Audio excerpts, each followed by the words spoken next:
سڵاوتان لێبێت کاتژمێر 12 خولەکێم شەو بانگەشەی هەڵبژاردننی خولی شەشەمی پەرلەمانی کوردستان دەست پێ دەکات و تا یەک خولەک پێش شەوی 16 ئۆکتۆبەری 2024 بانگەشەکە بۆ ماوەی 20 ڕۆژ بەردەوام دەبێت و ڕۆژی 20 ئۆکتۆبەریش هاوڵاتیانی هەرێمی کوردستان دەستنە سەر سندوقەکانی دەنگدان و کاندید و لیستەخانی خۆیان هەڵدەبژێرن.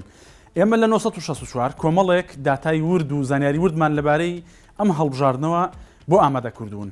بەبینینی ئەم داتانە پێویست ناکە بستن شوێنەکانی تر و زانیاری زیاتر بگرن چونکە کۆی زانیاریەکان لێرانەدا هەن. ئەوەی پێویستە لەبارەی هەڵبژاردننی خولی شەشەمی پەرلەمانی کوردستانەوە بیزانی یەکەمیان ژمارەی کورسیەکانە. وەک دەبینی بۆ پەرلەمانی کوردستان لە خولی شەشەمدا ئێمە 100 کورسی پەرلەمانمان هەیە. لەو ژمارەیە 95 کورسیان گشتین و 5 کورسیان کە دیاریکراوە کۆتان واتەوانە بۆ کۆتاکان دیاریکراوە کە بڕکێکە لەسەر 95 کورسی دیکەیە. ژمارەی کورسی پارێزگاکان دیارە لەسەر ئاسی و هەڵبژاردنە کورسیەکان بەپێی پارێزگاکان دیاریکراون و بەسەر چوار بازنەی هەڵبژاردندا دیاریکراون کە هەر پارێزگایەک بازنەیەکی هەڵبژاردنە. لە سلێمانی کە زۆرترین کورسی تێدایە ژمارەی کورسیەکانیان 38 کورسیە. لە دوای سلێمانی هەولێر دێت کە ژمارەی کورسیەکانی 34 کورسیە، بەڵام بیرمان نەچێت لە سلێمانی لەکۆی ئەو 38 کورسیە 2 کورسی بۆ کۆتاکانن و لە هەولێرش بە هەمان شێواز. لە دوهۆکیش 25 کورسی دیاریکراوە و لە دوای ئەویش پارێزگای هەڵەبجە دێت کە تەنیا 3 کورسی بۆ کێبڕکێکە دیاریکراوە دەستنە پەرلەمانی کوردستانەوە. ئەوەی پێویستە لەبارەی ژمارەی دەنگدرانەوە بیزانیت لە هەڵبژاردننی خولی شەشەمی پەرلەمانی کوردستاندا 2,899,578 کەس دەتوانن بەشداری هەڵبژاردن کەن. بە دەردی هەولێری دەڵێن 1 تۆس لە بن 3 ملیۆن دەنگدرانەوە هەیە. لە کۆی گشتی ئەو دەنگدرانە ژمارەی دەنگدرانی گشتی 2,683,618 کەسە واتە ئەوانن کە لە ڕۆژی 20 ئۆکتۆبەر دەستن سەر سندوقەکانی دەنگدان. لە پاڵ ئەوەدا 215,960 کەس دەنگدرانی تایبەتن کە زیاتر ئەوە هێزانیەکان دەگرێتەوە ئەوانن کە ڕۆژێک پێش هەڵبژاردن دەنگ دەدەن.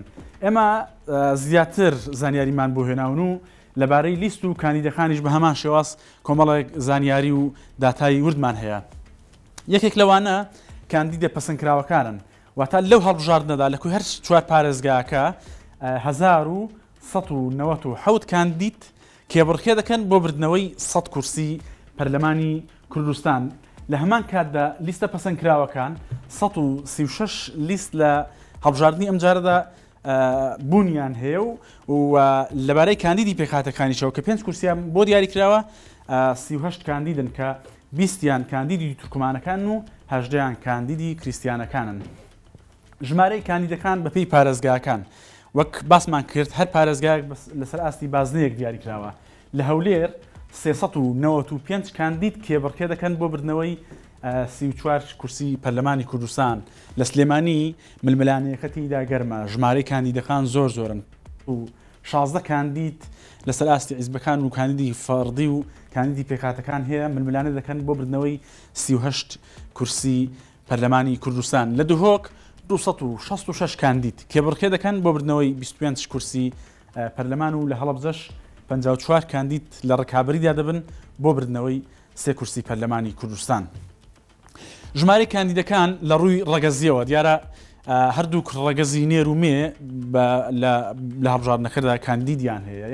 کاندیدە نێرەکان لە کۆی 1190 کاندیدا 823 کاندیدیان لە ڕەگەزی نێرن و دابەش بوون بەسەر لیستەکان و کاندیدە سەربەخۆکاندا و کاندیدی مێش 368 کاندیدا. ئەوەی پێویستە ئاماژەی بکەم لە پەرلەمانی کوردستاندا بەپێی یاسای هەڵبژاردنەکان دەبێت لانی کەم لە 30 کورسیەکانی پەرلەمانی کوردستان بۆ کۆتایی ژنان بن واتە لانی کەم 30 کاندید لەو ژمارەیە دەچێتە ناو پەرلەمانی کوردستانەوە. کاندیدەکان لە ڕووی نەتەوەیەوە لەبەرەوەی 5 کورسی پەرلەمانی کوردستان بۆ پێکهاتەکان دیاریکراون. لە پاڵ ئەوەدا 20 کاندیدی تورکمانمان هەیە کە کێبڕکێ دەکەن بۆ بردنەوەی 5 کورسیەکەەوە. لە هەمان کاتدا مەسیحیەکانیش 18 کاندیدیان هەیە کە لەسەر ئاستی پارێزگای سلێمانی و دوهۆک و هەولێر دیاریکراوە و ئەو 38 کەسە لەو کاندیدانە کێبڕکێ دەکەن بۆ بردنەوەی 5 کورسی پەرلەمانی کوردستان. ژمارەی بنکە و وێزەکانی دەنگدان ئەمانە پێویستە ینی هاوڵاتی دەنگدران لەبارەیانەوە بزانێت. کۆی گشتی ژمارەی وێزەکانی دەنگدان لە سەرتاسەری هەرێمی کوردستان 1970 وێزگەی دەنگدانەوە تا لەو ڕۆژەدا کە هاوڵاتیان دەچن دەنگەکانی خۆیانی تێدادن.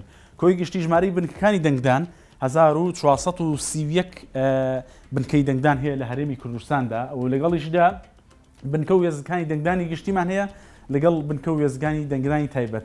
بۆ دەنگدانی گشتی ژمارەی بنکەکانی دەنگدان 1266 بنکەیە، ژمارەی وێزەکانی دەنگدانیش 1431 دانەیە.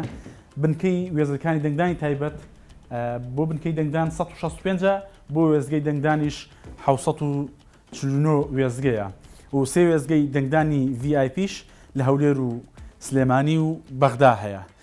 و کۆمەڵک زانیاری دیکەش هەیە لەبارەی بنکە و وێزەکانی دەنگدان کە پێویستە دەنگدەران و لایەنە سیاسیەکان بیزانن ئەوەیە کە کۆی گشتی ژمارەی وێزەکانی دەنگدان لە هەرێمی کوردستان 1970 وێزگەیە و کۆی گشتی ژمارەی بنکەکانی دەنگدان 1431 بنکەیە کە ئەمەش دابەش بوون بەسەر بنکە و وێزەکانی دەنگدانی گشتی و دەنگدانی تایبەت. ژمارەی بنکەکانی دەنگدانی گشتی 1266 بنکەی دەنگدانە، ژمارەی وێزگەی دەنگدان بۆ دەنگدانی گشتی 1431 بنکەیە. بنکە و وێزەکانی دەنگدانی تایبەتیش بەم شێوازەیە. ژمارەی بنکەکان 165 بنکەیە و ژمارەی وێزەکانی دەنگدانیش 740 وێزگەیە. و بابەتێکی تریش هەیە سێ وێزگەی دەنگدانی VIP لە هەولێر و بەغدا و سلێمانی هەیە کە ئەوانە بە پێیان دەوترێت دەنگدانی VIP. ئەمە کۆمەڵک زانیاری وردبوون لەبارەی هەڵبژاردننی خولی شەشەمی پەرلەمانی کوردستان. ئێمە لە 1964ەوە ڕۆژانە کۆمەڵێک داتا و زانیاری جیاواز و گۆشەی جیاواز لەبارەی هەڵبژاردننی پەرلەمانی کوردستان دەخەینە ڕوو بە هیوای بەڕێوەچوونی بانگەشەیەکی تەندروست.